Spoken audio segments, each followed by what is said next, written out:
Hello, health champions. Let me ask you something. When was the last time you woke up feeling truly rested? Not just, I slept 8 hours rested, but deeply, peacefully, genuinely rested. Or maybe this sounds familiar. You're tired in the middle of the day for no obvious reason. Your muscles feel tight. You're more anxious than you used to be. Little things set you off.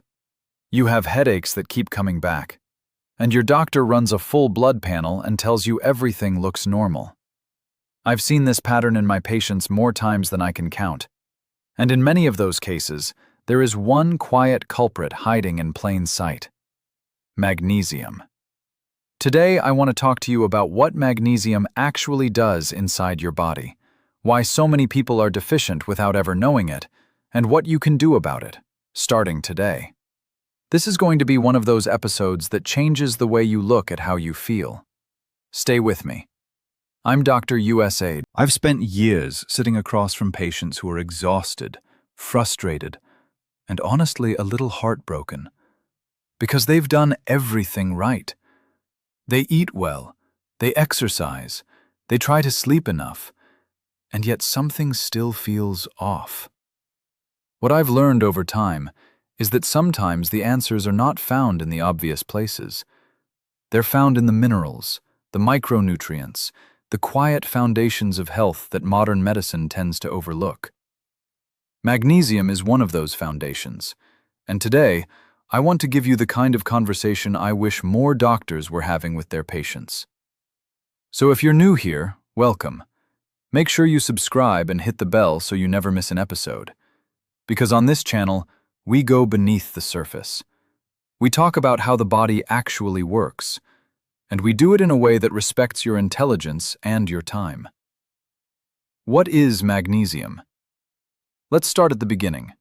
Magnesium is a mineral. It's found in the earth, in plants, in water, and in your body. And here's what I want you to understand. Your body uses magnesium in over 300, that's not a typo, over 300 enzymatic reactions every single day. That means magnesium is involved in producing energy, regulating your heartbeat, controlling your blood pressure, building protein, synthesizing DNA, managing your blood sugar, and calming your nervous system. It is, without exaggeration, one of the most important substances in your entire biology. And here's what makes this so important. Your body cannot make magnesium on its own. It has to come from the outside, from food, from water, from supplements. And yet, research suggests that up to 50% of people in developed countries do not get enough of it. 50%. That is not a fringe statistic. That is half the people you know. Maybe it's you. Why are we so deficient? Now, you might be wondering, if magnesium is so essential, why are so many people not getting enough? This is a really important question, and the answer is not as simple as people don't eat their vegetables. The first reason is our food supply. 100 years ago, the soil that grew our crops was rich in minerals, including magnesium. But modern industrial farming has depleted that soil dramatically. So even if you're eating spinach, almonds, and whole grains every single day, the magnesium content of those foods may be significantly lower than it used to be. The food looks the same, but the nutritional fingerprint has changed.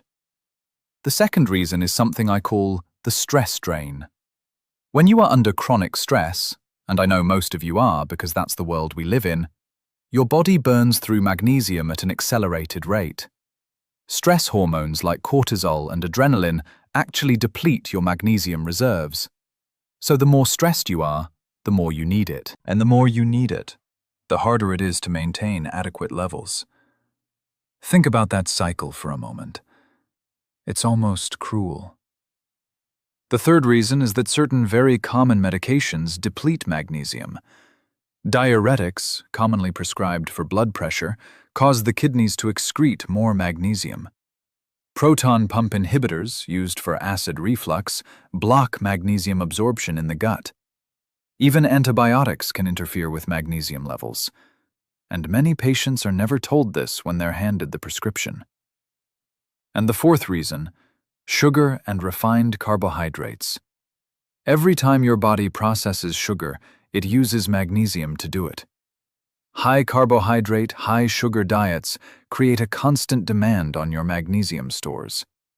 Couple that with low intake, and deficiency becomes almost inevitable. The symptoms no one connects. Here is where I really want you to pay attention, because the symptoms of magnesium deficiency are not dramatic. They're quiet. They're gradual. They creep in so slowly that most people adapt to them. They start to think this is just what feeling normal is supposed to feel like. But it's not. Let's go through them together. Muscle cramps and spasms. This is one of the most classic signs. If you wake up in the middle of the night with a leg cramp that takes your breath away, that is your body asking for magnesium. Magnesium is what allows your muscles to relax after they contract. Without enough of it, they get stuck in a state of tension. Poor sleep. Magnesium activates the parasympathetic nervous system, the part of your nervous system responsible for rest, calm, and recovery. It also regulates melatonin, your sleep hormone. Low magnesium means a nervous system that struggles to quiet down. You might fall asleep, but you don't go deep. You wake up tired. Anxiety and irritability. Your nervous system runs on a delicate balance of excitatory and inhibitory signals. Magnesium supports the inhibitory side. It calms things down. When you're deficient, that balance tips. You feel on edge, reactive, anxious, and you may not even know why. Headaches and migraines. Studies have shown that people who suffer from migraines tend to have significantly lower magnesium levels than those who don't. Magnesium plays a role in regulating neurotransmitters and blood vessel tone, both of which are disrupted in a migraine. Some neurologists now recommend magnesium supplementation as a first-line preventative measure. Fatigue. Not the kind of tired that goes away with a good night's sleep, the kind that's always there, underneath everything. Magnesium is essential for producing ATP, adenosine triphosphate, which is the energy currency of every cell in your body. Low magnesium literally means your cells cannot produce energy efficiently. High blood pressure. Magnesium is a natural vasodilator. It helps blood vessels relax and widen. When levels are low, vessels constrict and pressure goes up. Many people on blood pressure medication are magnesium deficient, which makes the medication less effective and may actually be contributing to the problem in the first place. Constipation. Magnesium draws water into the intestines and relaxes the smooth muscle of the gut. Without enough of it, things slow down. If you or someone you love struggles with chronic constipation, magnesium is one of the first things worth looking at. Do any of these sound familiar? If you're nodding right now, keep listening. Why your blood test misses it. Here's something that frustrates me deeply about conventional medicine's approach to magnesium. The standard blood test measures serum magnesium, the amount of magnesium floating in your bloodstream, and it almost always comes back normal. But here's the truth. Less than 1% of your body's magnesium is in your blood. The rest is stored in your bones, muscles, and organs. So when the level in your blood starts to drop, your body pulls magnesium out of storage to keep the serum level stable. By the time your blood test shows low magnesium, you may be severely depleted in your tissues. It's like checking how much money is in the petty cash drawer and concluding that the whole company is financially healthy. It doesn't tell you the full story. A more accurate test is the RBC magnesium test, red blood cell magnesium, which measures magnesium inside the cells where it actually matters. Unfortunately, many standard labs don't run it routinely. You may need to ask for it specifically. And honestly, sometimes the most reliable diagnostic tool is simply listening to the patient. When I hear the symptoms, the cramps, the poor sleep, the anxiety, the fatigue, and I hear the dietary history, the stress levels, the medications, I don't need to wait for a lab to tell me what I already suspect. What you can do about it. All right, let's talk about solutions, because that's why you're here. The first step, always, is food. Nature gave us magnesium in a beautifully packaged form. Whole, real food. Here are the best sources. Dark leafy greens. Spinach, Swiss chard, and kale are among the richest sources of magnesium. If you're not eating these regularly, that's a great place to start. Nuts and seeds. Pumpkin seeds in particular are extraordinary. Just a small handful provides a significant portion of your daily needs. Almonds, cashews, and sunflower seeds are also excellent. Legumes. Black beans, lentils, and chickpeas are affordable, versatile, and packed with magnesium. Dark chocolate. Yes, really. A square of high-quality dark chocolate, at least 70% cacao, contains meaningful amounts of magnesium. Enjoy it guilt-free. Whole grains. Quinoa, brown rice, and oats contribute magnesium and fiber. Avocados. Rich in magnesium, healthy fats, and potassium. A genuinely powerful food. But here's the honest truth. Even with a great diet, many people still need more. And that's where supplementation becomes a reasonable and often important option. Not all magnesium supplements are created equal, and this is crucial to understand. Different forms of magnesium have very different properties and absorption rates. Magnesium glycinate is my personal favorite for most patients. It's highly absorbable, it's gentle on the stomach, and it has a calming effect on the nervous system. It's ideal for anxiety, sleep, and muscle tension. Magnesium citrate is also well absorbed and is particularly helpful for constipation, since it has a mild laxative effect. Magnesium malate is often recommended for people dealing with chronic fatigue and muscle pain, including fibromyalgia, because malate supports energy production in the mitochondria. Magnesium oxide is the cheapest and most common form you'll find in drugstores. Unfortunately, it's also the least well absorbed. I generally don't recommend it as a primary supplement. And finally, magnesium threonate is a newer form that has shown remarkable ability to cross the blood-brain barrier. There's growing research suggesting it may support cognitive function, memory, and brain health. Very exciting territory. A note on dosing. The general recommended daily allowance for adults is around 310 to 420 milligrams per day, depending on age and sex. But many functional medicine practitioners suggest that therapeutic doses, for people with clear deficiency, may need to be higher.